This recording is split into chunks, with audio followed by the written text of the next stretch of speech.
mi nombre es Dolores Martínez. Si me preguntan por ahí, la gente del barrio diría que soy la típica abuela, la que siempre tiene un dulce en el bolsillo y una palabra amable para todos. Siempre fui así, desde que me casé joven con mi difunto esposo, un hombre bueno y trabajador, hasta que crié a mis 3 hijos, Óscar, Carmen y Roberto. La verdad es que nunca pensé que mi historia, mi propia vida, tomaría un giro tan oscuro y tan, digamos, revelador. Todo esto que les voy a contar sucedió hace apenas unos meses, justo el día de mis 70 cumpleaños. Sí, 70 años, una cifra que en mi mente representaba sabiduría, calma, y la posibilidad de disfrutar los frutos de toda una vida de esfuerzo. Ese día específico, me levanté temprano, como siempre, con el sol apenas asomando por las cortinas de mi habitación, tiñendo el polvo flotante en el aire de un dorado pálido que me parecía casi mágico. Había pasado la noche anterior preparando un pastel de zanahoria, el favorito de Óscar, con glaseado de queso crema, la receta que me había enseñado mi propia abuela. Mi vida, hasta ese momento, era un tejido de rutinas simples y satisfacciones pequeñas. Vivía en la misma casa de 2 pisos que mi esposo y yo habíamos construido ladrillo a ladrillo, con el jardín delantero que yo cuidaba con un esmero casi obsesivo. Mis mañanas eran un ritual: regar las petunias, revisar el buzón, preparar un café cargado y sentarme en el porche a ver el ir y venir de la gente, los niños yendo a la escuela, los vecinos paseando a sus perros. A pesar de los años, me sentía fuerte, lúcida, con esa chispa de independencia que siempre me había caracterizado. Mis hijos me visitaban con regularidad, al menos una vez a la semana, trayendo a mis nueras y yerno, que siempre sonreían con esa mezcla de cortesía y cierta distancia que uno aprende a reconocer con los años. Nunca me faltó nada, ni un plato de comida caliente, ni una buena conversación, ni el amor que uno deposita en la familia. Creía ciegamente que ese era el pilar de mi existencia, la base inquebrantable que me sostendría hasta el final de mis días. No sabía, ni por un instante, que ese mismo pilar estaba a punto de desmoronarse en una nube de polvo y traición. Aquel día, mis 70 cumpleaños, la casa estaba llena de voces, risas forzadas y el olor empalagoso del perfume de mi nuera, Patricia, la esposa de Óscar. Ella siempre exageraba, como si quisiera anunciar su llegada incluso antes de tocar el timbre. Mis hijos llegaron uno por uno, con sus parejas a cuestas, cada uno llevando un regalo impecablemente envuelto y una excusa barata para el retraso. Óscar, siempre el más correcto y, a la vez, el más disimulado, vino con su maletín ejecutivo, a pesar de ser sábado. Carmen, mi hija del medio, con su aire de superioridad, apenas me dio un abrazo, preocupada por no arrugar la seda de su vestido. Y Roberto, el menor, él, más rebelde en su juventud, pero que ahora parecía una pálida copia de sus hermanos, estaba extrañamente callado. Lidia, mi nieta, la hija de Carmen, fue la única que me apretó de verdad, un abrazo apretado que me hizo sentir un calor en el pecho. Sus ojos, siempre tan expresivos, me decían algo que no lograba descifrar en ese momento, pero que me dejó un nudo en la garganta. La mesa del comedor, esa misma mesa de madera maciza que había sido testigo de tantas cenas familiares, estaba puesta con el mantel de lino que solo usábamos en ocasiones especiales. Yo había pasado la mañana limpiando cada rincón, esperando ese día que, en mi cabeza, sería de celebración, pero había una extraña tensión en el ambiente, una vibración casi imperceptible que no me dejaba en paz. Cada uno de ellos, sentados a mi alrededor, parecía estar en un papel, interpretando una escena cuyo guión solo ellos conocían. Las conversaciones eran superficiales, llenas de clichés y elogios vacíos sobre el pastel de zanahoria, que apenas probaron. Observé a cada uno de ellos, las miradas furtivas que intercambiaban, las sonrisas que no les llegaban a los ojos, y comencé a sentir un frío en el estómago, un presentimiento que me decía que algo andaba muy mal. Aquella no era la atmósfera de un cumpleaños, sino de una reunión con un propósito oculto, un propósito que pronto se revelaría y que cambiaría mi vida para siempre. Fue poco después de que terminamos de celebrar y de que los regalos fueron abiertos. Regalos útiles, eso sí, pero tan impersonales que parecían comprados a última hora en una tienda de aeropuerto cuando Oscar, mi primogénito, se aclaró la garganta. Esa tos fingida, siempre la usaba cuando quería ser el centro de atención o cuando iba a soltar alguna de sus sentencias importantes. Se puso de pie, con esa pose de abogado que tanto le gustaba exhibir, las manos cruzadas por delante, y miró a cada uno de nosotros con una seriedad que me hizo apretar los puños bajo la mesa.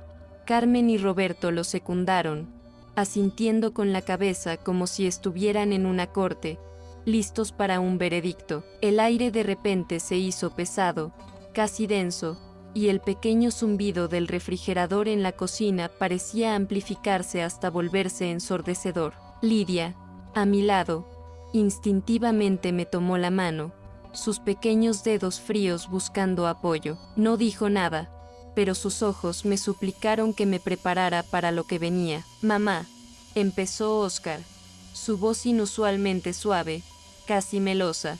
Sabemos que has trabajado mucho toda tu vida, y bueno, con la edad, uno empieza a necesitar más cuidados. ¿No crees? Las palabras sonaban inofensivas, pero la forma en que las pronunció, ese tono condescendiente, me heló la sangre. Carmen intervino, con esa sonrisa que no le llegaba a los ojos.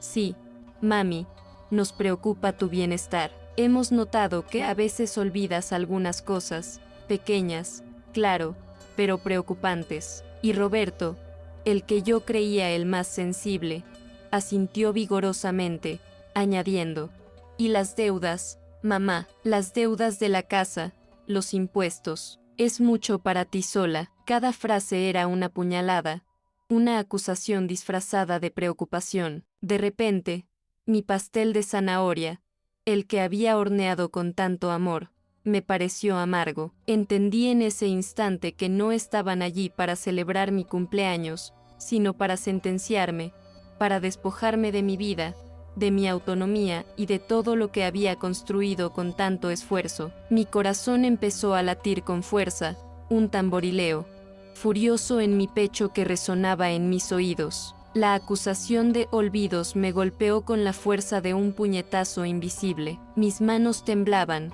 no de miedo, sino de una furia lenta que empezaba a arder en mis venas. Miré a mis hijos, uno por uno, y vi en sus ojos una mezcla de impaciencia y una extraña frialdad, como si me estuvieran observando a través de un cristal. Oscar, el más elocuente, continuó con un tono que pretendía ser compasivo, pero que solo lograba ser condescendiente. Hemos hablado con un abogado. Mamá, es por tu bien. Necesitas un lugar donde te cuiden, donde no tengas que preocuparte por nada. Las palabras se sentían como cadenas invisibles que intentaban atarme, arrastrarme a un futuro que no había elegido. Mi vista se fijó en la pequeña mancha de café que mi yerno había dejado en el mantel, un detalle insignificante, pero que en ese momento me pareció el colmo de su desconsideración. Carmen, siempre tan calculadora, sacó unos papeles de un sobremanila. Eran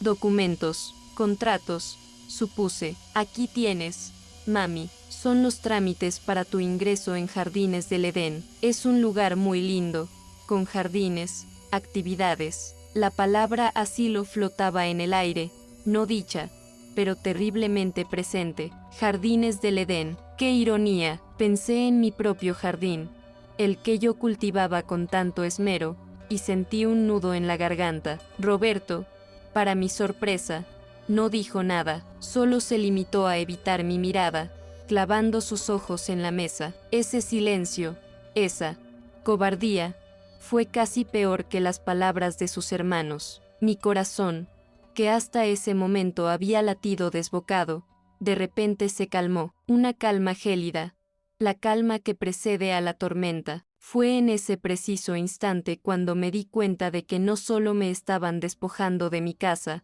sino de mi identidad, de mi libertad. Pero lo que ellos no sabían es que la astucia de una anciana subestimada puede ser más afilada que cualquier cuchillo. Mientras sus palabras seguían taladrándome los oídos, mi mente se aceleraba. No era la primera vez que mis hijos intentaban convencerme de cosas así, con ese tono de por tu bien.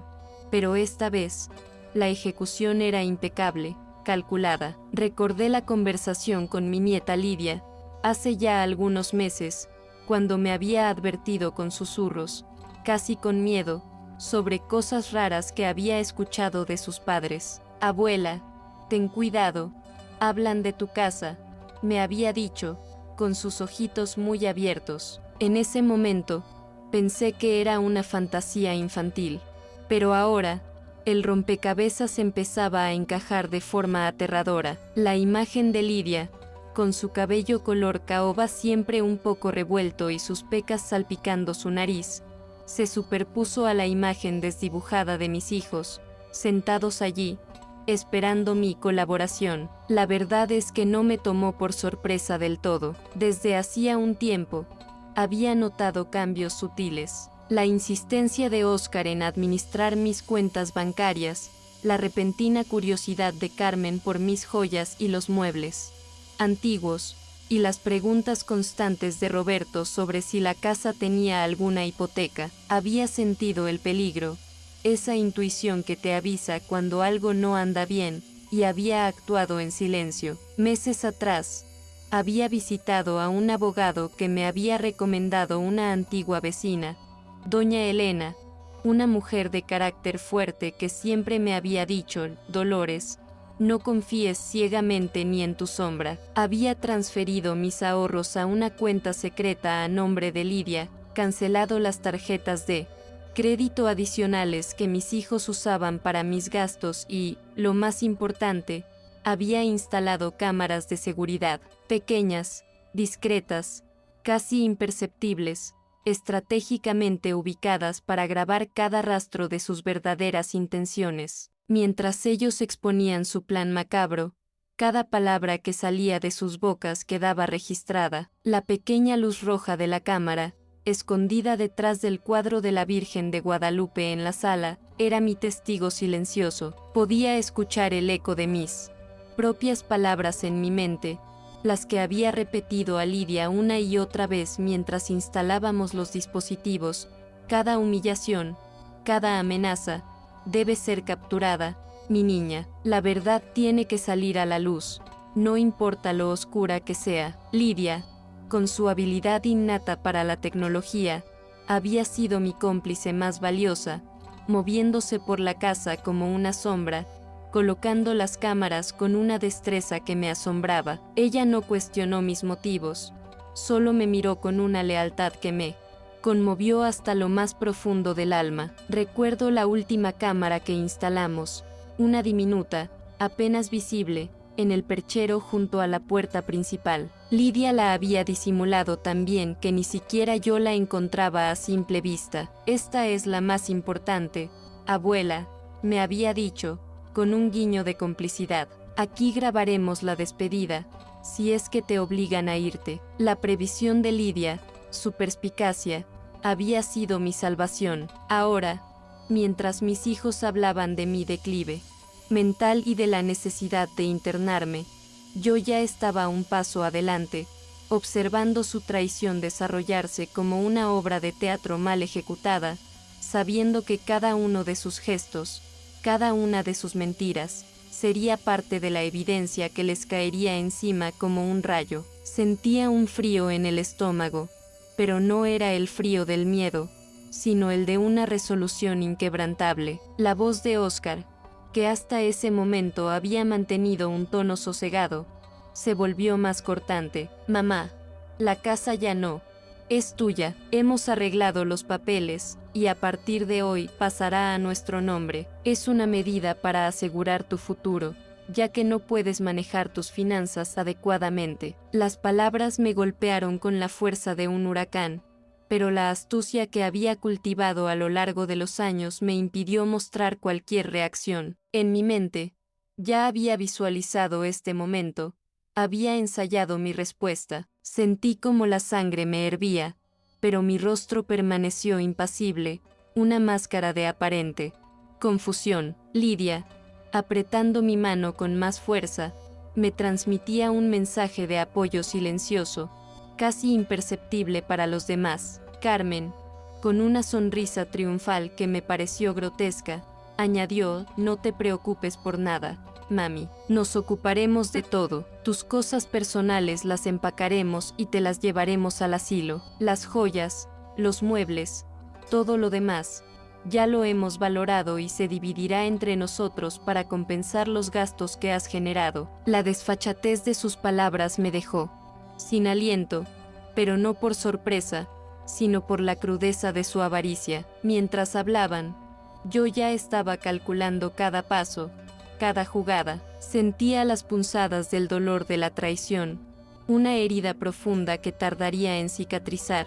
Pero esa misma herida me impulsaba a seguir adelante con mi plan, a demostrarles que la anciana que creían débil y senil era, en realidad, una fuerza indomable. Mi mente, que ellos creían en declive, estaba más clara que nunca, trazando la venganza. Me forzaron a firmar unos papeles, insistiendo en que era por mi seguridad, o sea, documentos que, según ellos, me despojaban de mi casa y de mi autonomía. Sentí el bolígrafo pesado en mi mano, una pluma que parecía un arma apuntándome. Miré el rostro de cada uno, tratando de encontrar un atisbo de arrepentimiento, una pizca de humanidad. No había nada, solo la fría determinación de quien persigue un objetivo material. Mientras firmaba, haciendo que mi letra pareciera temblorosa y vacilante para alimentar su creencia de mi fragilidad, mi mente repasaba cada detalle de lo que había planeado con Lidia, cada cláusula en los documentos que ellos me presentaban con tanta seguridad. Yo ya la había anticipado y neutralizado con el asesoramiento de mi abogado. Era un juego de ajedrez, y ellos, creyéndose los maestros, estaban cayendo en mi trampa. La tarde se alargó con la sensación de una farsa mal montada. Me sirvieron el pastel que yo misma había horneado, y cantaron el feliz cumpleaños con voces que sonaban huecas y forzadas. Yo sonreí, una sonrisa que no llegó a mis ojos, observando cómo celebraban lo que creían su victoria. Vi a Patricia, la esposa de Oscar, acariciar el terciopelo de mi sofá favorito con una posesividad que me hizo sentir náuseas. A mi yerno, el esposo de Carmen, dando golpecitos en las paredes como si ya estuviera planeando una remodelación. Eran buitres, rondando los restos de una vida que creían extinta. Mi pecho se oprimía con la mezcla de dolor y una extraña satisfacción, la de saber que su euforia sería efímera, que su victoria se desmoronaría en un instante. No era el miedo lo que me consumía, sino la certeza de que la justicia, a su manera, estaba a punto de servirse. Cayó la noche, y con ella, la hora de la supuesta despedida. Carmen, con un abrazo helado, me dijo que un taxi estaría esperándome en la mañana temprano para llevarme al jardín del Edén. Roberto, evitando mi mirada, solo murmuró algo sobre tu tranquilidad. Oscar, el más cínico, me dio un beso en la frente, un gesto tan vacío que sentí la bilis subir por mi garganta. Lidia, en cambio, se aferró a mí, sus pequeños brazos alrededor de mi cintura, y susurró: te amo, abuela, estoy contigo. Ese fue el único momento genuino de toda la tarde, un salvavidas en medio de un océano de falsedad. En sus ojos sexta la misma determinación que sentía en mí, la misma promesa de que esto no terminaría como ellos esperaban. Una vez que se fueron, dejando un rastro de platos sucios y un silencio ensordecedor, la casa se sintió extraña, vacía, pero a la vez llena de una energía nueva. Miré mi hogar, cada rincón, Cada objeto que contaba una historia, el viejo sillón de lectura, la lámpara de pie con la pantalla descolorida, las fotos familiares en la chimenea, los recuerdos de una vida entera. No era un adiós, sino un renacer. El plan que había fraguado con Lidia empezaría a ejecutarse en cuestión de horas. Saqué una maleta pequeña que había guardado en el fondo de mi armario, ya preparada con lo esencial, unos cuantos cambios de ropa, mis documentos más importantes, el dinero en efectivo que había retirado de mi cuenta secreta hacía semanas,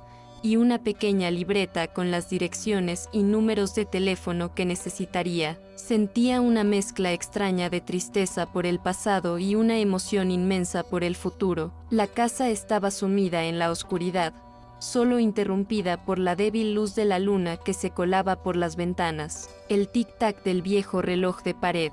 En la cocina, un regalo de bodas, sonaba amplificado en el silencio, marcando el paso de los minutos. Cada sonido, cada sombra, parecía cobrar una vida propia. Me movía con sigilo, como un fantasma en mi propia casa, el peso de mis 70 años apenas perceptible en mis pasos. Mis movimientos eran precisos, metódicos. Desconecté el teléfono fijo, dejé una nota sobre la mesa de la cocina con una dirección falsa para despistar, y me aseguré de que las cámaras estuvieran grabando cada uno de mis pasos, documentando mi huida y, con ella, el inicio del fin para mis hijos. Sentía una punzada de tristeza por el hogar que dejaba, pero era una tristeza teñida de una extraña sensación de liberación. Alrededor de la 1 de la madrugada, cuando el mundo exterior parecía dormir profundamente, Lidia apareció. Había saltado el muro del jardín,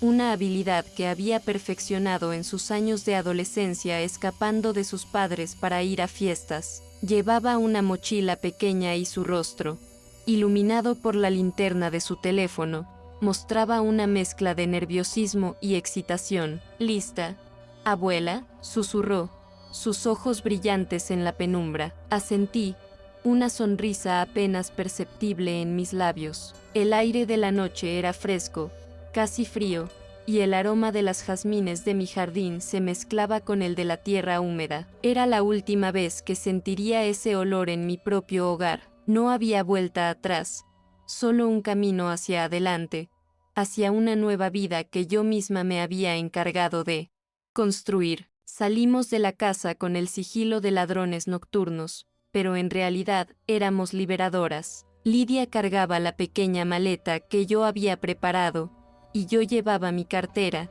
donde guardaba lo más valioso, mi billetera, mis documentos y el disco duro con todas las grabaciones. El viento nocturno me acarició el rostro, llevándose consigo el último aliento de mi vida anterior. La puerta se cerró detrás de nosotros con un suave clic, un sonido casi imperceptible, pero que para mí resonó como el portazo definitivo a una etapa de mi existencia. No hubo lágrimas, solo una determinación férrea. Caminamos por las calles desiertas del barrio, bajo la tenue luz de las farolas, el silencio solo roto por el crujido de las hojas secas bajo nuestros pies. Lidia, siempre un paso delante, me guiaba con la certeza de quien conoce el camino de memoria. Su presencia era un consuelo, una confirmación de que no estaba sola en esta batalla. Nos dirigimos a la estación de autobuses más cercana, donde un coche nos esperaba,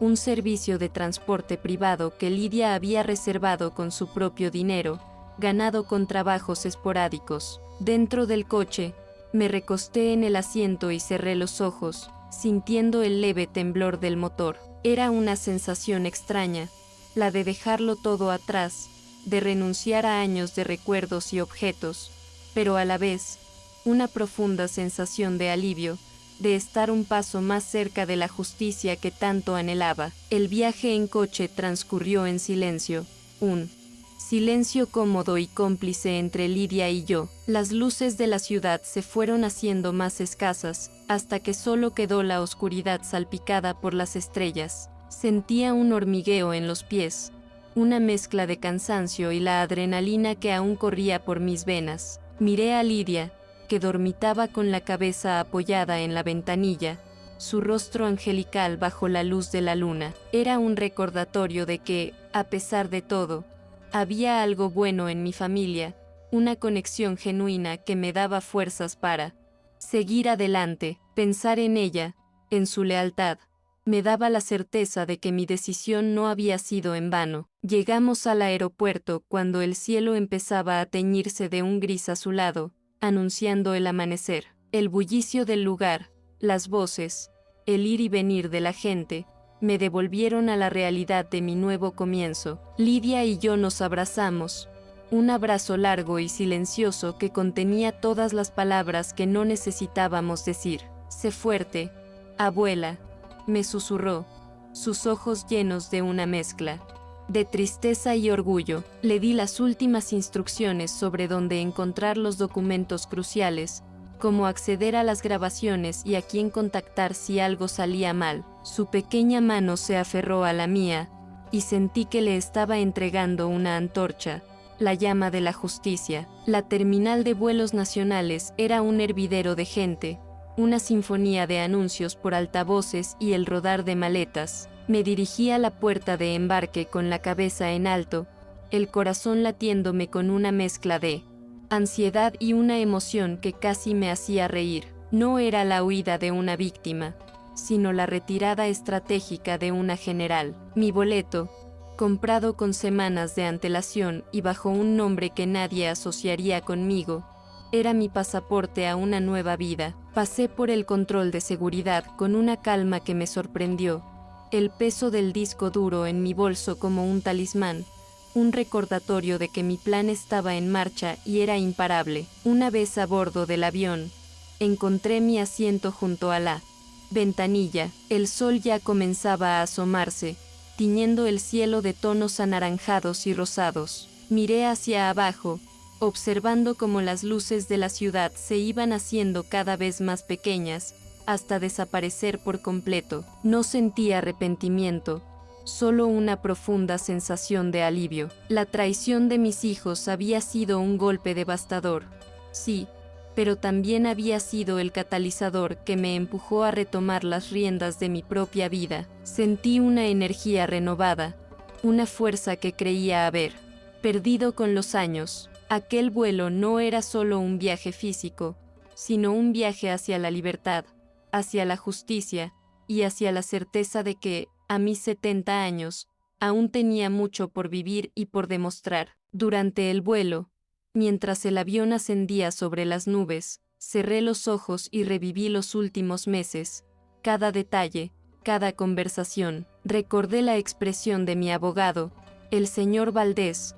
un hombre de unos 50 y tantos años, con gafas de montura fina y una voz grave que infundía confianza. Había escuchado mi historia con una seriedad que no flaqueó, asintiendo ocasionalmente, tomando notas en una libreta de cuero. Señora Martínez, me dijo en nuestra primera reunión, la justicia, a veces, tarda, pero llega, y en su caso, con las pruebas que me ha traído, no tengo dudas de que llegará. Esas palabras fueron el bálsamo que mi espíritu necesitaba, la confirmación de que no estaba loca, de que lo que sentía era real y de que había un camino para defenderme. Valdés me había explicado cada paso legal, la importancia de la discreción, la necesidad de no levantar sospechas. Me enseñó a ser paciente, a esperar el momento justo para actuar. Él fue quien me sugirió la transferencia de fondos a la cuenta de Lidia,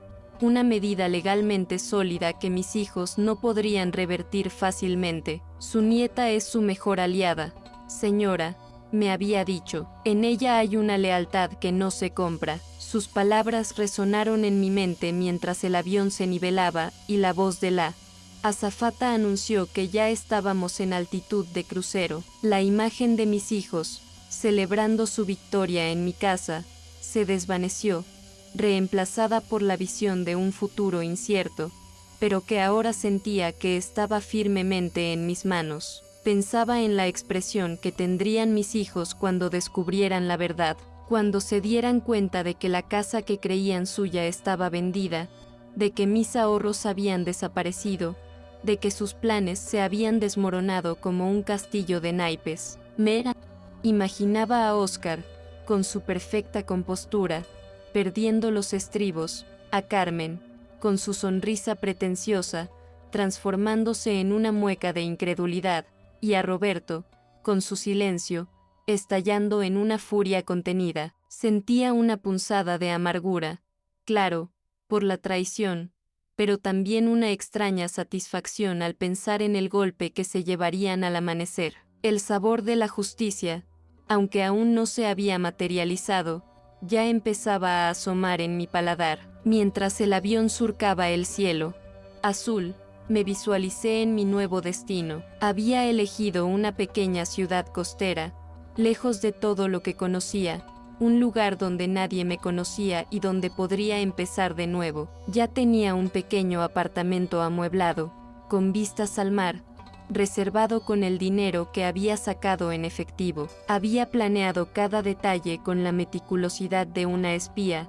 la misma que había usado para mi plan de venganza. No era una huida, era una reinvención, y aunque el dolor de la traición seguía latente, la emoción de la nueva vida que me esperaba era mucho más fuerte, impulsándome hacia adelante, hacia un futuro que, por fin, era completamente mío. La mañana siguiente, en lo que solía ser mi hogar, el caos debió haber estallado. Me imaginaba a mis hijos llegando temprano, con sus aires de dueños, para encontrar la casa vacía y una nota que no decía lo que esperaban. Podía visualizar a Carmen llamando histérica a su hermano, a Oscar intentando mantener la compostura mientras la furia le quemaba por dentro, y a Roberto, con su rostro pálido, dándose cuenta de la magnitud de lo que habían hecho. Mi abogada, la señorita Valdés, ya tendría la orden judicial para que la propiedad fuera oficialmente puesta en venta. El aviso de venta,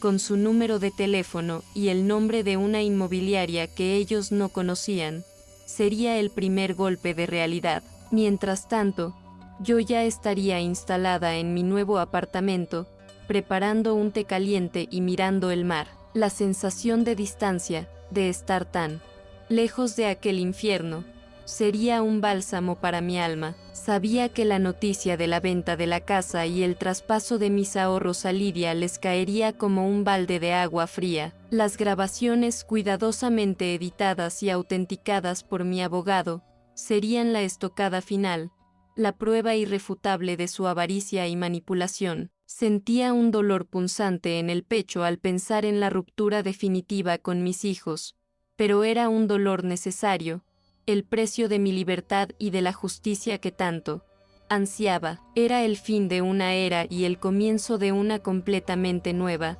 una donde yo era la dueña de mi propio destino. La historia de mis hijos, en cambio, apenas comenzaría. Los días siguientes a mi partida, la noticia de la venta de la casa y de mis fondos les llegaría a través de mi abogado, el señor Valdés, quien, de manera formal y sin darles oportunidad de réplica, les informaría de la situación. No habría explicaciones, ni negociaciones, solo hechos fríos y contundentes. Me imaginaba sus rostros, la incredulidad, la rabia, la vergüenza al darse cuenta de que la anciana a la que habían subestimado, a la que habían intentado manipular, había sido más astuta que ellos. La casa de sus recuerdos, la que creían su herencia segura, ya no les pertenecía y el dinero que esperaban dilapidar estaba a salvo en manos de Lidia, lejos de su alcance. La reacción de mis nueras y yernos sería aún más dramática, sin duda. Patricia, la esposa de Oscar, con su obsesión por el estatus social, seguramente se sentiría humillada, expuesta. La fachada de familia perfecta que tanto se esforzaban en mantener se derrumbaría ante sus ojos. El escándalo, el chisme en el barrio, las miradas de lástima o de burla, serían su castigo. Y mis hijos, atrapados en su propia red de mentiras, tendrían que enfrentar no solo la pérdida material, sino también la pérdida de su reputación, de su dignidad. La victoria que habían celebrado en mi cumpleaños se transformaría en una derrota amarga y humillante, un recordatorio constante de su avaricia y de mi inesperada fortaleza. La venta de la casa se llevó a cabo con una rapidez que los dejaría atónitos. Gracias a la preparación de mi abogado y al estado impecable en que yo siempre la mantuve, no tardó en encontrar un comprador. Los documentos de la venta, notificados a mis hijos con la frialdad de un procedimiento legal, serían la confirmación oficial de que lo habían perdido todo, y lo más doloroso para ellos, sin duda, sería la realización de que habían sido superados por una mujer a la que creían senil e indefensa. Mi plan, ejecutado con la precisión de un reloj suizo, se cerraba como un cerco alrededor de ellos, dejándolos sin salida y sin las excusas que solían fabricar para justificar sus acciones. Mientras la noticia de mi partida y de la venta de la casa se esparcía como un reguero de pólvora por el vecindario, me imaginaba las conversaciones en la panadería, en el supermercado. La pobre Dolores, dirían.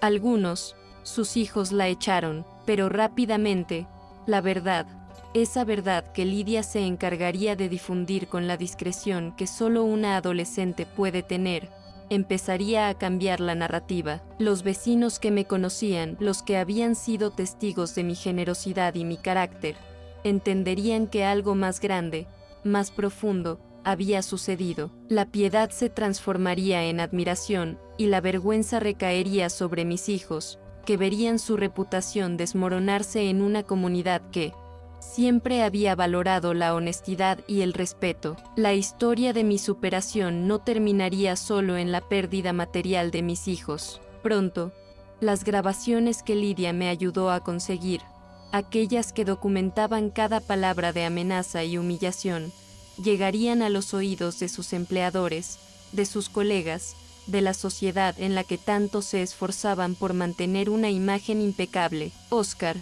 el abogado pulcro y respetable, vería su carrera desmoronarse por la falta de ética y la crueldad. Expuestas, Carmen, la mujer de negocios exitosa, enfrentaría el escrutinio de su empresa y la pérdida de la confianza de sus socios. Y Roberto, que siempre había vivido a la sombra de sus hermanos, también sentiría el peso del juicio público. Era una justicia lenta, sí, pero implacable. No busqué la venganza por el mero placer de la destrucción, sino por la necesidad de restablecer el equilibrio, de demostrar que la bondad y la confianza no deben confundirse con la debilidad. Mi partida no fue un acto de cobardía, sino de estrategia. Cada paso, cada decisión, fue un movimiento calculado en un juego de ajedrez donde mis hijos, cegados por la avaricia, creyeron que tenían la partida ganada, pero se equivocaron. Subestimaron a una anciana que, aunque silenciosa, guardaba en su interior una fuerza inquebrantable y una mente más aguda de lo que jamás imaginaron. El sabor de la victoria, la verdadera victoria, era mucho más dulce que cualquier pastel de cumpleaños. La mañana siguiente, mientras el sol se levantaba sobre mi nuevo horizonte marítimo, yo sentía la brisa salada en mi rostro y el sonido de las olas como una melodía de bienvenida. No había prisas, no había exigencias, solo la paz de una vida recuperada. Preparé un café y me senté en mi pequeño balcón, observando a los pescadores en la distancia. Cada sorbo era un recordatorio de mi autonomía, de la libertad que había ganado a pulso. La casa que dejé atrás ya no era un símbolo de dolor, sino el campo de batalla de una victoria silenciosa, el lugar donde había probado mi fuerza y mi ingenio. Desde mi retiro, con la ayuda de Lidia y el señor Valdés, seguí de cerca los acontecimientos, las llamadas desesperadas de mis hijos, los intentos de limpiar sus nombres, las explicaciones balbuceantes a sus amigos y colegas. Era una sinfonía de autodestrucción, orquestada por sus propias acciones. La verdad, como siempre, encontraba su camino, y a medida que las consecuencias de su avaricia se hacían más evidentes, yo sentía una satisfacción agridulce. No deseaba su sufrimiento, pero sí que comprendieran el daño que habían causado y que pagaran por ello. La vida, a veces, tiene formas crueles de enseñar lecciones, y ellos estaban a punto de aprender la más difícil de todas. La historia de mis 70 cumpleaños se convirtió en una especie de leyenda en el barrio, y poco a poco, también en un susurro en los círculos de mis hijos, mis antiguos vecinos, esos que me habían visto crecer y envejecer en esa casa, me enviaban mensajes a través de Lidia, expresando su apoyo y admiración. Algunos, incluso, me confesaron que siempre habían sospechado de las intenciones de mis hijos, pero que nunca imaginaron la magnitud de su traición. Esa red de apoyo invisible, la validación de la gente que me conocía de verdad, fue un bálsamo para mi corazón herido, una confirmación de que la verdad, por dolorosa que fuera, siempre prevalece. Desde mi nuevo hogar, observando el incesante vaivén de las olas, sentía la paz que, tanto anhelaba. Había recuperado mi voz, mi dignidad y, lo más importante, mi libertad. La soledad, que antes me había parecido una amenaza, se había transformado en un santuario, un espacio para reconstruirme y para disfrutar de la vida a mi propio ritmo. Aprendí a apreciar los pequeños detalles, el canto de los pájaros al amanecer, el sabor de un buen café sin prisas, la lectura de un libro sin interrupciones. Era una vida diferente, sí, pero era mi vida, construida con la fuerza de mi propio espíritu y la inesperada astucia de una anciana que se negó a ser una víctima. La relación con mis hijos, como era de esperarse, se rompió por completo. No hubo llamadas, ni intentos de reconciliación por su parte, al menos no genuinos. Y aunque una parte de mí lamentaba esa pérdida, la verdad es que la distancia me trajo una paz que nunca antes había conocido. Lidia, sin embargo, se convirtió en mi faro. Me visitaba con regularidad, compartiendo las novedades de su vida y, con discreción, los detalles de la situación de sus padres, que seguían lidiando con las consecuencias de sus actos. Su lealtad era un regalo, una prueba de que el amor y la honestidad pueden florecer incluso en el terreno más árido. Ella era el hilo de esperanza, la promesa de que la bondad siempre encuentra su camino. Hoy, mientras contemplo el mar desde mi balcón, sé que ese 70 cumpleaños no fue el fin, sino el principio, el día en que la vida me arrebató todo, solo para recordarme que lo más valioso no se puede comprar ni robar. Fue un día de traición, sí, pero también de revelación, de fortaleza y de una superación que me permitió renacer de las cenizas. Ya no soy solo Dolores Martínez, la abuela amable. Soy Dolores Martínez, la mujer que se levantó, que luchó y que, a pesar de todo, encontró su camino hacia la libertad y la paz. Y esa, mis queridos amigos de la comunidad, es la verdadera victoria.